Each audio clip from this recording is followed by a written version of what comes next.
Hi, Maria. Welcome to my studio. This is the Studio Doodle. Taxi. Come on, Taxi. Let's go. It's her sidekick at all times.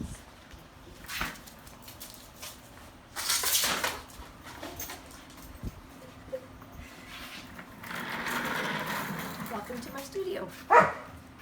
I'm going to roll a slab and put some texture in it, as I do that sometimes for some of my pieces. When you get a piece of clay out of the bag, you have to wake it up. The way you do that is you slam it down like that, otherwise it doesn't work very well. But this tends to make it more pliable, as you can see. It's better. So now I'm going to walk over to the slab roller and put it down with the narrowest end in that direction. And then I'm going to just change this a teeny bit. This is how I adjust the thickness of the slab I'm rolling. And I like to use slabs for most of my pieces. I like to use slabs about 3/8 of an inch thick. So I just did this a little bit thicker so that when I roll it the second time, it will, I'm gonna turn it 90 degrees. Otherwise, if you stretch the clay too many times in the same direction, clay has a memory and it tends to want to crack and do other things that you don't like it to do. So when I roll it back the next direction, I'm actually going to roll it about 1/8 of an inch thinner, and I'm going to add this piece of lace over the top just to get some texture. Studio Doodle is on her patrol out there. Okay, so I'm going to roll this now.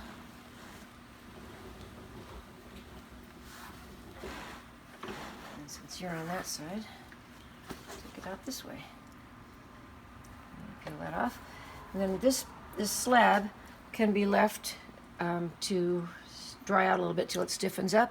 And then I can actually cut it and make little boards almost out of them and put them together to make little structures, and we'll show you some pictures of those in a few minutes. A little bag full of lace and doilies and things.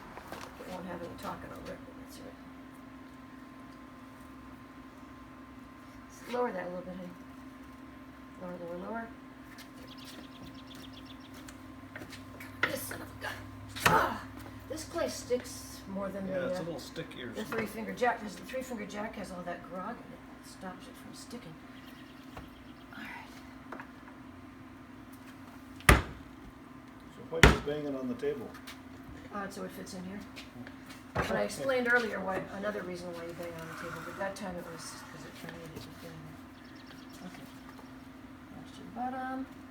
Alright. Now, what we will need to do is take the clay off of here. And this is an iron pot of encaustic on a heater, and I heat it up to 260 degrees, and then it's melted wax, and then I will put it on this piece, and I'll use a burner to smooth it, and you'll get to watch all of that. And I might not do a lot of talking while I'm doing it.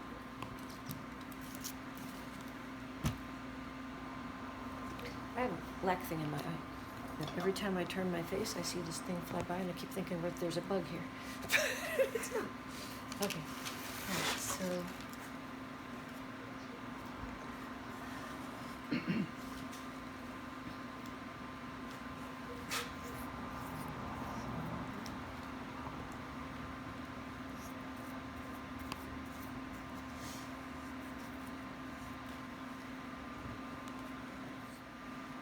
Okay, on top of this piece is a pangolin, which is the most trafficked endangered species in the world. And it is a little scaly anteater. The scales, which some people think have magical qualities, are actually basically fingernails. So I don't know why they don't just go to nail salons and pick up the fingernails. But nevertheless, people like to kill these darling little animals in order to get their scales and also to eat their meat. And I love these little animals, and I feel very badly that humans have gotten so out of touch with our connection to nature that we feel the need to do what we do to certain things and to the point of extinction. And this little person is based on a photograph I saw of some very wonderful people who are actually out rescuing pangolins from poachers. And there was a picture of one with a pangolin curled on their head just like this. And it's one of the few pieces I've ever done where I actually had the idea of what I was going to do before I did it. But the idea of doing something about pangolin has been going around my head for a couple of years, and finally I saw that photograph and went, that's okay. Yeah, I usually don't know what I'm going to come up with at all until I put my hands in the clay, and then things happen. The piece I showed you with the seated piece sitting cross-legged, I knew only that the piece was going to involve some natural items and be a cross-legged piece because that's a commission for some people in California. And she specifically wanted a piece that was seated like that for the place that she is going to be mounting it or displaying it. So that's all I knew about her. I didn't really know what I was going to put on her or what her arms or things were going to do, and I'm still working on how I'm going to resolve her head. I don't know what's going to be on top of her head yet, but yes, that particular piece, the one that is that has all the appliques on it, that piece barely is going to fit in the kiln. If there's parts of her head that get too tall, I'm going to have to cut her head off and make sure that she doesn't that the lower part is no taller than 24 inches. That's the maximum I can put into my kiln. So if I want to make a larger piece, I usually have to have it cut somewhere. Or if I want to make a piece that's wider than the kiln is, like the one you saw coming in the driveway with the arm extended. So you had to cut it this way then? I had to cut the arm Up and off. down. Just had to cut the arm off. Just, you know. What I'm already liking, and I haven't even done much yet, is I'm liking the way the wax makes the brown tones kind of glow a little bit. It makes them have a softer but almost glowing A patina. look to it. Yeah. Whereas this is flat, but this has an inner glow to it. So that's what I like about that. So that's one of the reasons I wanted to try that with this piece. If I put it on and hated it, I could put it back in the kiln and fire it, and all the wax would burn off. Oh. I could start over or put another layer of glaze or something. Okay, this is the trick here. You have to turn this way down, so you barely have a little bit of blue, a little bit, and then I'm just going to dance this across. I kind of like the places where the wax went on a little bit thick, so I may leave some thickness on there.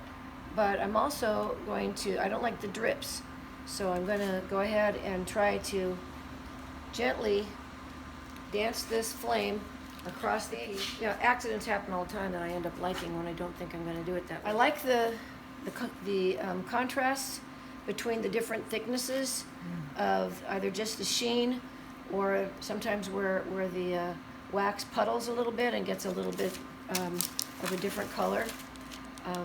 You probably saw in the collarbone on that other piece I was looking or demonstrating. Well, my encaustic consists of plain beeswax and Damar resin.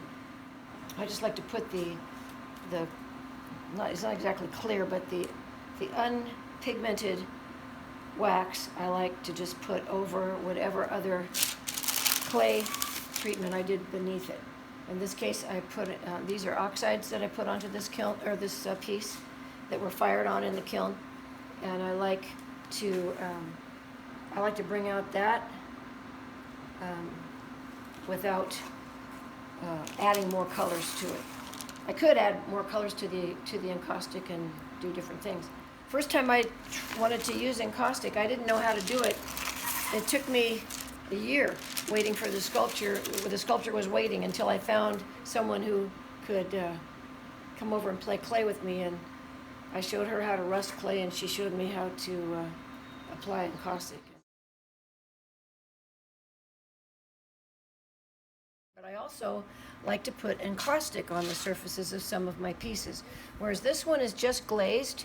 If you don't already know, is a combination of beeswax and resin, and it makes a nice surface that has a beautiful sort of gleam to it. Now this, was just recently done, and when you first do encaustic, it can develop what they call a bloom, where it looks a little teeny bit dull, but then if you lightly touch it with a soft cloth, you can see it brings a little bit of gleam out.